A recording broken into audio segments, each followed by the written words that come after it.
Small box 60, 70. చిన్న గ్రేడ్లు ఇవి, చిన్న గ్రేడ్లు ఇవి.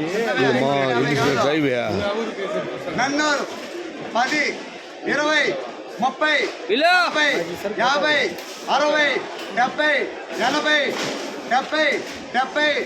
मामू एमआई के 470 बिग बॉक्स 400 రూపాయ పెరియ బాక్స్ 470 బడా బాక్స్ సంబంధించిన ప్రత్యక్ష వేలంపాట వీడియో మీరు వీక్షించడం జరిగింది. ఇప్పటికే జరిగిన వేలంపాట ధరలు ఒకసారి విశ్లేషిస్తే క్వాలిటీ ఉన్న టమాటాలన్నీ 450 నుంచి 520, 550 ఇవి అత్యధిక ఆధారపడే యావరేజ్ ధరలు. టాప్ క్వాలిటీలు టాప్ ధరలు పెద్ద బాక్సులు 600 రూపాయల దగ్గర నుంచి 650 రూపాయలు. క్వాలిటీ తక్కువ టమాటాలు 300 రూపాయల దగ్గర నుంచి 410, 400. చిన్న బాక్సుల విషయానికి వస్తే 230 రూపాయల నుంచి ఆరంభ ధర 350 రూపాయలు ముగింపు ధర. ప్రస్తుతానికైతే ఇంకా వేలంపాట జరుగుతున్నాయి, ఇంకా 10 రూపాయలు పెరగవచ్చు. మొత్తం మీద అయితే ఇవాళ పెద్ద బాక్సులు 450 నుంచి 650, చిన్న బాక్సులు 220 నుంచి 350. ఇది ఈరోజు అంగళ మార్కెట్ సంబంధించిన ధరల యొక్క సమాచారం.